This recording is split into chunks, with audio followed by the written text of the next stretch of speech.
I know you guys have missed me. We haven't done a hot topics in a while. ZEZE MILLZ is back in full force. You're done. No.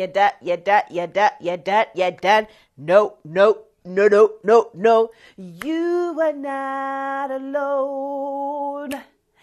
I am here with you.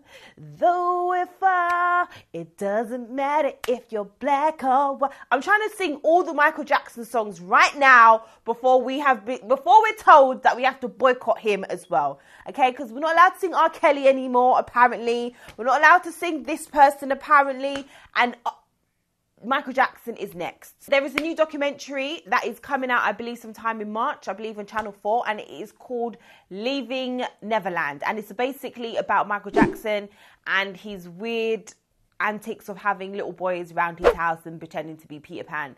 Now, I don't know what this is all about. I don't know if this is some sort of conspiracy, if it's all part of a bigger plan. You know, there's always all these conspiracy theories. My thing is, are we going to be outraged again?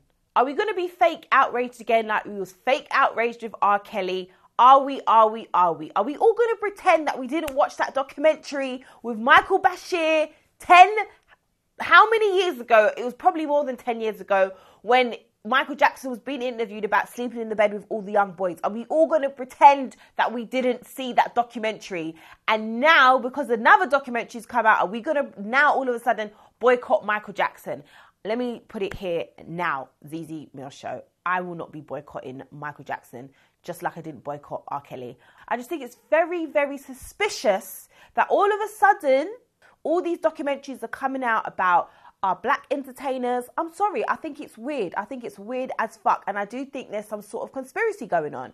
Until we have these documentaries across the board, okay, I'm all for fair treatment, equal, treatment across the board about all these other messed up people. I won't be boycotting anything, okay?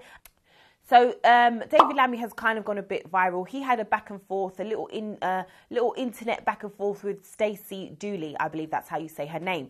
And she's like an aid worker. She goes over to these third world countries and she helps them. And we always have those like iconic pictures of the white person and the starving African child who doesn't, woe is them, and they have no parents, and they try to paint this picture of famine and starvation and no sort of civilization. That's the kind of picture that they try to depict.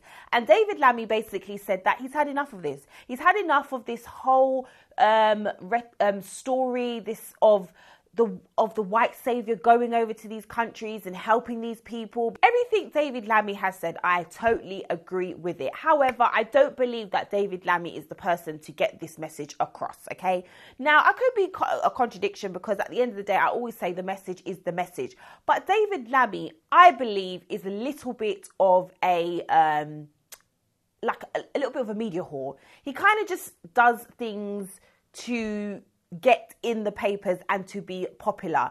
David Lammy said to the Stacey Dooley woman, we don't need you to go over to these countries. We can this, we can that. And I just kind of thought to myself, when was the last time you went to any of these countries, Mr. David Lammy? When was the last time you went down to Tottenham?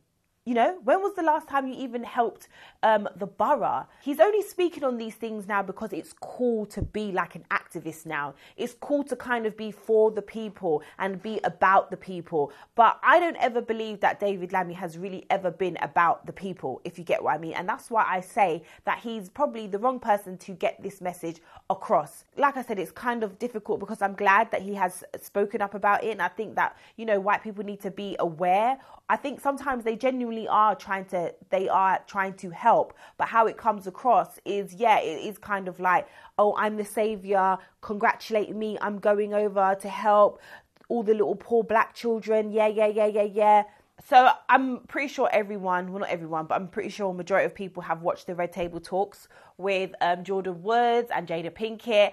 And basically, I don't know if you don't know, you've been under a rock, but basically Khloe Kardashian's baby father, who's just out here always slinging and dinging his long dick probably, has apparently been having this month-long affair with Jordyn Woods, who is Kylie Jenner's best friend. She has done a Red Table Talks with Jada Pinkett, which I thought was done very, very well. I'm all for it. And I'm not being funny, yeah? I'm not being funny, but I'm all for the black girl. I'm sorry. And sometimes I think to myself, do I just support people because they're black, or do I just defend people because they're black? And I've come to the conclusion that, yeah, I do. And I do think sometimes that we just have to do that as black people, innit? Like, the world is against us, so we might as well just be all for each other. Do you know what I mean? Jordyn Woods, mate, like, you didn't do anything wrong in it. Like, in my eyes, you haven't done anything wrong. Yeah, maybe she shouldn't have been at the guy's house in hindsight. Big deal.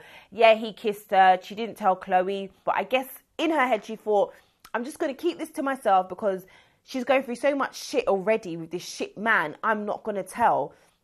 One thing that is really pissing me off is all of Khloe's friends, all of Khloe's family basically just ganging up on this girl, which is really annoying. Like, how Khloe caught her man is from another woman. Like, Kylie took bloody Travis Scott from Justine Skye. I don't even like using the word take or she took, because I don't believe any woman can forcefully like just take a man. It's up to the man, innit? The man is a human being. If he wants to leave, he's gonna leave, innit? So all of this like blaming the other woman, I'm not really for it, innit? Can I be honest with you? Yeah, even if Jordyn had slept with Tristan, I'd still be on her side, just for the simple fact that she's black. Yeah, there I said it. So on this past Saturday, it was Cadet. It was his birthday concert. I think it was really nice that the scene has all come together. I think they would anyway, because I don't think anyone really has anything bad to say about Cadet, to be fair. I think everyone really did love Cadet. So I think it was really nice that the whole scene came together and a lot of people turned up. There was a lot of artists, and I think it was... I'm glad that they did it. So I don't know if anyone remembers Shmurda. I'm sure we fucking do. He's not been away that long. But it has been released that he was given a plea deal of 5 years. His right-hand man, Rowdy Rebel, I believe, was given 12 years plea deal. Bobby Shmurda has basically said that he will do... The only way that his right-hand man will get 7 years if he does 7 years, and he has said that he will take the extra 2 years, because originally he was given a 5-year plea deal, but he will take the extra 2 years so that his friend does 7. I think this is probably one of the dumbest things that I've ever heard, okay? I don't understand. Like, and if his friend is really his friend, then I think that his friend should say to him, no, like, you're the one with the music career, or with the popping music career. We know how fickle the music scene is, okay? The music scene, they forget about you. You're like... your one-hit wonder. 2 years could be very vital for his career, okay? I don't understand why people take this, like, street shit, road shit so serious. Like, you've got a chance at having a better life, and you've decided, no, because I'm going to stay down for my day one. I mean, obviously, most guys are going to be like, yeah, that's great, blah-de-blah-de-blah. I just think it's really silly. I think it's silly, and I think it's a very young and dumb mentality. And like I said, I feel like if his friend was his friend, he would actually say to him, no, you need to go out. You need to get your career back on the go, because you've lost out on so many years already. Pattern this shit and make things pop again for us as a team. Hi guys, so we have a very special guest with myself today, and he goes by the name of... Fazz. Fazz. Just Fazz, nothing else? Nah, Fazz is cool. Fazz, do people call you F? Nah, just Fazz. Okay, I don't know why I said that. Like, anyone would be like, yo, F, catch man later, yeah, F. No, like, I feel like we're matching, coordinating, black. I think so. I like your swag, ZEZE. I love your Dr. Martens and all that. I'm trying, you know. I love the little baggy shirt you got going. Do you like it? No, I swear to God, I got a thing for girls in shirts still, but I like the white ones. White girls? No. Listen, you know white shirts, like, you know, like a proper, like, white shirt. I love when a girl's got it on and it's just long down there and they roll up the sleeves or something. You know, like morning wear, like, Like she just got out of bed. Yeah, like. So basically, your shirt. Yeah, like. Most guys like girls in like fitted stuff. Well, I think the best outfit is the skin. To tell the truth, you don't know. Regardless, there's nothing wrong with a good old Ann Summers. Ann Summers. Do people even wear Ann Summers still? I don't know. I don't ever wear lingerie. Lingerie. Okay. Should I tell you why? What's the point? It's going to come off. Like, I'm going to spend £50 on lingerie and then you're just going to rip it off. And men don't even appreciate it. No, yeah, we do. Really? If you put on a bad boy matching bra and knickers and then we're lucky enough to see the colour coordination on the toes, hey, listen, like, yeah, things are going on. Trust me. Ladies, you heard it here first. Apparently, you're not on levels if your toes are not matching your lingerie. So basically, I don't know, I came across you, I would say about maybe two years ago now, maybe, and you kind of went viral. You went viral on social media because you went to your niece's party, and you found out that there was a lot of boys in there with knives. Mm-hmm. So what happened? You went to the party, and you kind of just started roughing up a couple young things. No, I didn't rough up no one. That's the thing, man. This whole thing's not about roughing up, man. It's right. It's literally that trust and guidance, and mm-hmm. like obviously, like. It's literally, isn't it? If you want to give your life over, you can, and if you don't, then you won't, and hopefully you will see better sooner down the line. But that specific time at that party, that was just straight like, this is defense mode, you're in my niece's house, and my daughter's there, my brother phoned me, so man, them just went down there, innit? And you basically just took the knives, or how did it happen?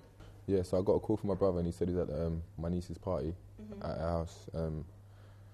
But he said to me that there was like a load of boys that wanted to come to the party, but the party was already full up. Like it's only a little house in it, like a little 2-bedroom flat, whatever. There's a few more guys at the door. I honestly say like a good 15 to 20 guys in it. And the reason my brother phoned me is because he heard some of them say about, can we just push the door down? And then there's lifting at the top and he saw a knife on one of them, you get me? So he hollered me, and then, yeah, my man just went down there with a couple more boys. Fast forward 2 years, you kind of, again, I don't think you went quiet, but I would say No, I did go quiet. That's the truth, ZEZE, innit? Like, my mum passed out, innit? Passed away in 2017 in December. And from there, bruv, like, I just kind of switched off on the world, man. Like, I was just chilling, doing my thing. With a bit of time in it, that has come with a bit of acceptance, and now I'm just out here, just trying to do what I'm doing, man. So what made you then build back up the momentum? Do you know what? Yeah, I might have lost the momentum physically, yeah, because of what happened to my mum. Right. But I never ever lost it like emotionally and passionately. Do you understand? And I just find it hard, yeah, to try and fix the outside world, yeah, when I felt like my world was crumbling. Do you get me? Yeah, 100 get that. Yeah, definitely. So now you're basically, you put out on social media, because that's what I saw. I saw a post that you could hand in your knife for exchange for cash or for some sort of incentive. ZEZE, I'm tired of being on the internet, yeah, and just doing videos, don't kill this, don't do that, and literally, bruv, like half an hour later, someone would send me a message, this guy got stabbed or he's been jailed, and I just thought to myself, like, there's so much going on, so much talking going on, yeah, that I just sat down and just thought, like, what can I do that's going to actually relate to these children, like them directly, like, forget the government, innit, like, forget the police, innit, forget the parents right now. Like, I need to get to you, man, innit? Like, and I can get to you, man, innit? Because I know what you, man, are on, innit? Come on, bruv, like, you're trapping in the road. Nothing's for something, innit? Do you know what I'm saying? So what do they do? They literally DM you, they say, yo, Fazz, I've got a knife, can you come and collect it? Can you see my phone? Yeah, actually. Like, what, you got loads of, like, everything, DMs? Like, I've got people there right now that want to link, man. Right now, yeah, I'm going to see Ross Kemp's boys tomorrow, innit? Ross Kemp was to come stay, man, for 2 days, innit? Seriously? Yeah, I'm going to put him on 1 yard. I'm in a bando, innit, and let him chill, innit. And then man's going to work and show my man how to really work. So you know when he's been doing something recently where he's been staying with people on benefits and he's doing different things, yeah? Okay, right. So basically, I don't know, it's obviously regarding my Fazz amnesty thing, innit? Yeah. But, like, I don't know if people's doubting what I'm doing, you get me? But I don't know if people are doubting. I think people just maybe don't know what the true intentions are, because I think a lot of people... It's not about true intentions, yeah. It's about what people don't know, they're scared of. Yeah. And I feel like what I'm doing right now, no one's ever done something like that. Well, yeah, definitely not. So, and on top of that, I feel for the government and the law, yeah, it's like, what kind of position are we putting him in if we condone what he does? Do you know what I mean? If we sanction him to have weapons and stuff, then, wow, like, we're actually passing our power away. Like, how can, like, it's kind of, I feel like it's an imbalance between we can't let him do that, and he's kind of like embarrassing us. So have you found that you've got support from the government, or No, I ain't had support from no one. You're doing it all by yourself? Everything. So how do you do it? I got a GoFundMe started. I did see that GoFundMe thing, and that's one thing that really did upset me, I would say, about our community, because I think all of us, like you said, everyone will be like, yeah, we need to do this, we want to do this, we want to change, but you've put a GoFundMe up to say, like, we need help, or we need you to fund, and what was it, 5,000 I said if we get a balance of 5 bags, yeah, I'll match it as well, innit? So we've got a 10 bag stack, innit? I think what disappointed me, like I was saying, is that I saw that, I think you're not even necessarily at half, but I've seen a lot of other people, even like YouTube girls, influencers, they've requested, and they get money, and you don't. And yeah, but that's what I'm saying. So then as black people, do we actually really want to change it? Because we're always saying, yeah, like we need to do, everyone will put up the post like, oh, 100, number 70's been killed. But we don't actually want to do anything. Zeze, you know what it is, yeah? I actually, like, I didn't even do the GoFundMe, yeah? People kept egging me to put the GoFundMe on, yeah? Set up the GoFundMe. So I set up the GoFundMe. Like, I don't even share the GoFundMe. Like, if it's there, it's been shared once, and if it goes, it goes. I think you should. I think you definitely should, so then people know a way to help, because, yeah, people might not be as brave as you to be like, oh, yeah, everyone bring your knife, so they might not be in that position, because someone like myself, I'm not going to do that because I wouldn't know what to do. But someone like yourself, like you said, you've come, people know you, people respect you. Zeze, between my social media pages, yeah, I don't know, I must be pushing that 30,000, yeah. £1 each, innit, like, it's a wrap. So I saw you put a video up also on your social media, and you was talking about how you feel that artists have a due diligence to the young people. All they need to do is really stop their concert. I just feel like the youngers, yeah, like everyone looks up to someone, do you understand? Yeah. And I just feel like they look up to them guys so much, yeah, to the point they try to replicate their lifestyles.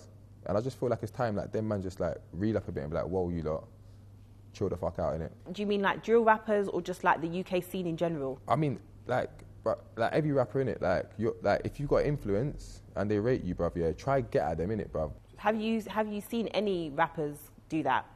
Like, actually say what, like, spread a positive message? I don't know if they have actually said it, and I'll be lying because I don't really follow people like that. Like the other day, there's people that's helping me. That's actually Steve-O the Madman. Yeah. He got my thing out very first for everyone. Yeah. Shout out to Steve-O for that, bro. Like, you done your thing. And then Big Nasty, he's very supportive as well. Wretch come through and shared my Respect Your Brother challenge as well. They're the kind of people that I know for a fact, yeah, has messaged me, they spoke to me, boom, boom, boom. Big Nasty said it, Fazz, if there's anything you want, you're going to come on my show, let me know. He's cool, do you get me? Like, things like that. I think what happens is a lot of these rappers, that the lifestyle that you're trying to deter young children away from, is the lifestyle that they... You see my lifestyle I'm on right now? It's never ending. I can stand here from now to the age of 99, yeah, and say, drop the knives. I'm never going to look like a weirdo. These man here, bruv, yeah, how long is it, bruv, yeah, before you look weird wearing a chain down the road, bruv, yeah, that says your postcode in it? Bruv, you're 30 years old, yeah, like you started to lose hair or something, fam, yeah, you got no utes, rude boy, yeah, or something like that, and in these times, bruv, like half your lifespan's been burnt out, bruv, and you're still chatting about joy music. Bro, the choice is yours, innit, bruv? 10 years from now, bruv, yeah, when you ain't even met your gal and you ain't even had a ute, bruv, yeah, then, boy, innit, you can play catch up, innit? 10 years down the line might be too late. No, but I'm just saying, babe, everyone can't be saved here. Do you think it's just them solely, that's the responsibility, or these platforms have a responsibility as well? Every platform, like, are you mad? Like, Grime Daily and Link Up TV, like, shall I tell you what platform's really pushing this positive thing?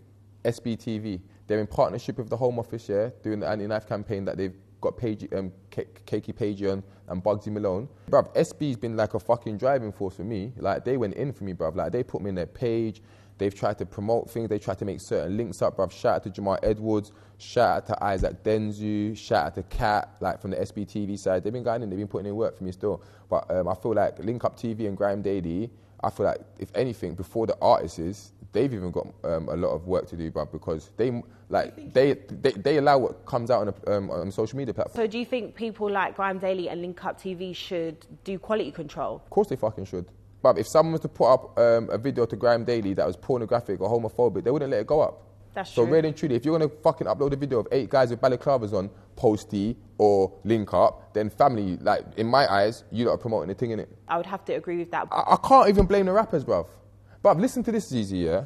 If I know that all I got to do is sit down, yeah, write my bars on my phone, yeah, go to my studio, lay that shit, bruv, yeah, phone posty, bruv, let me get a fucking £300 video crew and you're going to bang that on my YouTube and just sit back and get views and get paid, why fucking not? They do have to be held accountable. Like, who owns this restaurant here? I mean, if someone gets food poisoned, they're going to have to take the rap and explain why that out-of-date food was in the shop, bruv, and why it was allowed to be served to a customer and consumed on the premises and make them sick. So do you think these platforms should ban it for like a lifespan, or like, okay, for the next year, we're not putting any drill up, we're not putting any negative things up? No, that's the thing, they can put drill up. Like, but not just bullshit drill. Like, there's a difference between music to me, yeah, and there's a difference between, like, inciting violence. If you can't listen to a song, yeah, when you're doing what you're doing in your house, bruv, yeah, and you've got to look at the TV to make sense of that music, it's not music to me. Do you understand? Like, you know when your mum was in the kitchen on Sunday and you heard the Dutch pot go ding and you're hearing by the river? Yeah. That's a memory to me, you get me? Like, music stamps memories in people's hearts, bruv. What, dip, dip, dip? This is the memory that's been stamped in these young youths' heart these days, bruv. Who the hell is monitoring these social media channels? Bruv, I can't have a post. Bruv, I posted a picture of a knife on my Facebook the other day and it got taken down. So do you think that the government really do want to help young people or not? No, because if you're posting... They don't want to help, bruv, innit? Because if they want to help, yeah, bruv, yeah. How can they find a way to ISIS, this place, Iraq and everywhere, and sort out everything else, bruv? But there's no energy on the London streets. So what would you say the resolution is, if there was one? Come together. Unity, power. Like, once everyone realises, yeah, that each other ain't the fight, then we'll be all right. Like, imagine all the ends getting together making peas, like Tottenham man and Wood Green man are making peas, and but that's what I was just about to say. I think the problem is that people care too much about money. Do you know what happened, yeah? If every guy from every area linked up, like 1,000 of us, and we just walked through on a silent protest. That's it, just a silent protest, man, and we just stand there. But I don't think protesting is going to do anything. No, but it's not protesting. It's a demonstration of power and control. And then after that, what happens? No, wait, because I feel like as black people, we always do this whole, like, coming together, but we need... I don't do that. I hit the road and go mad. But I'm saying to you right now, I'm not chatting about just anyone, like, thing. I'm chatting about random, bruv. Gigs, bring your crew, rude boy. Like, bruv, honestly, everyone at Lime, Gigs, Tiny Temper, Thing, this, bruv, Chipmunk, Rich, all the man them, that's Leon Smith, everyone, even the fucking guy that stabbed me. Let's go stand together. Bruv, fuck it. And do you think that's what... the youth need to see? Yeah, they do, bruv. The olders actually coming together. If we all get together, then it's going to be like, oh shit. Let me tell you something, yeah? If there's a fucking wasp here and there's 2 ants here, bruv, this wasp will kill them, bruv. But let me tell you something, you see when the rest of the ants come true, bruv, yeah? Sooner or later, yeah, they're gonna wipe out that wasp, bruv. I'm telling you. It's power, bruv. Unity's in power, bruv. So how many knives would you say that you've collected so far? I think in the range is like 20 plus. Like. And you literally collect them by yourself, and then what do? Do you go to hand it to the... roll out with them in the G. I used to go to the Fed station. Fucking hell, I got peak in the Fed station though, man, so man don't go there no more. So what do you do with them then? Man's found a way to get them to my safe spot, and then I call the feds to come to me now, innit? Because when you got knives in their private property. Okay, so when you said that it got a bit peak in the police station, what happened in the police station? Oh, so I went there the first day. Mm-hmm. They shook my hand, said they're happy to work with me. But I think they must have done the research on man's name, yeah, because man's got to get me, whatever. And then I went there the next day, went to hand the knife in, they just chatting bare mucker. And then they just wouldn't come. I've gone to the counter, man's like, wait 20 minutes. I'm like, blah, blah, blah, why, what? Then I waited my 20 minutes, went back to the counter. I said, how long? Man's like 70 minutes. So obviously you're mugging, man. So I'm just like, you're an idiot. And then we just, bruv, whatever. So I've gone at the station. I've actually phoned fucking 11101 in it. I'm saying, bruv, like, tell your boys to come downstairs, bruv, and take this knife from me. You, like your guys in the station are giving bare drama in it. It's firing, da-da-da. But, so when the feds come downstairs now, they've come from the same station I'm calling, you know? Yeah. They've come at the back. By the time I get there now, I'm showing the woman the video about what happened yesterday. Like, your fed just shook my hand in it and said, yeah, let's do this thing in it, whatever. Like, bruh, these man I've given a knife, bruv, yeah. Man's trying to grip man up. Bruh, why are you touching me for? I'm telling my man. Man's all grips me up, but these times he's grips me. Why? Because they think you're the owner of the knife? No, not because of that, yeah. Because these times, yeah, they're saying there's an allegation in it. Like that, against you? Yeah, some racist allegation that I've made a racist allegation about a black police officer. So I'm like, you man are chatting fart, Uber. Then these times they've come out and they just bag man, innit? And then now man's sitting in court for fucking racism to a police officer, and them man is pissing me off in the cell, innit? So they kept opening my flap and all that, winding him up. So I just dashed my lasagna over the flap, and then they done me for fucking criminal damage. Do you think they do this on purpose? Because they obviously know what you're doing. I listened to this, yeah. I went to the station with Evening Standard, innit? They kept missing my deadline to pull it out, and I was like, why are you not putting it out? And then basically, like, the journalist went AWOL on me, just ducked out, chatting about, we can't condone what you do. I said, what do you mean you can't condone what I do? Between them and the police, they're just chatting their mucker, you get me, to not print out my story. What, they can't condone you actually trying to make London a safer place, basically? Yeah, they can't condone it or whatever, the safety or whatever, and then they wouldn't print my story, so I got onto them. I'm exposing you, bruv, but you print every other story about black people stabbing up everyone and all this. Do you get me? So I just hotted them up. I got on my social media, bruv, started hotting up the journalists. Every knife article he done making us look like thugs, I circled it, put it on my social media, hotted them up. But he had a positive story about you that he wasn't putting out. A big, like, 4 pages, bruv, it's so deep, yeah. When I went back to get my messages in my phone, they were gone at my phone, bruv, from Evening Standard. I was chatting to them for like 3 weeks straight. I had paragraphs and paragraphs. They deleted all my messages in my phone. What, Evening Standard? The Home Office, yeah, told SBTV, yeah, that they can't post my videos without sending it to the Home Office, yeah, to be looked over first, and they don't want me to use the Knife Free campaign, hashtag. That's it. I ain't saying no more. Listen, let me tell you something. You see, if my name was Tom and I had blonde hair and blue eyes right now, I'd be fucking Clark Kent around the whole world, running around taking after little black boys. Well, I'm telling you. I get you. So where can they find you? Where can they do the GoFundMe? Well, first of all, you done no man's on the ZEZE show. Straight, loving that. You can hit me up on Instagram, official Fazz, Facebook, Farron Alex Paul. I've got another page in there called Fazz Amnesty 2, Twitter at FP Fazz.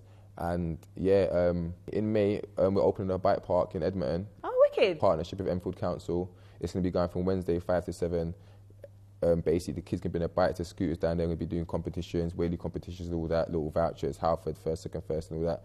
And most of all, it's going to be somewhere that's safe. Yeah, my GoFundMe is on my page still. Okay, wicked. I've got it in my bio, innit? Like. Wicked. So you heard it. If you want to contribute, I'm going to actually go home and make sure I put some money in. We've got to come together, people. This is the thing. We've actually got to come together. I'll be real, fam. Because it's evident what Fazz is saying is that the wider government, they don't really want to help us. So us as black people have to come together. That's the bottom line.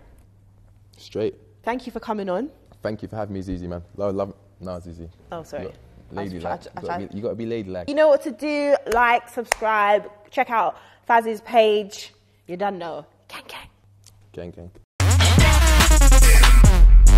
So that is the end of the ZEZE MILLZ Show this week. I hope you have had a good time watching. I hope you learned some stuff from Fazz. I mean, I have to rate Fazz. He keeps it 110% real. And, you know, it's nice to just have someone on the show that kind of like, is just kind of, he says it how it is. I love it. I love it. Yeah, so you know what to do. Like, subscribe, tell your friends, share, comment. I read your comments all the time.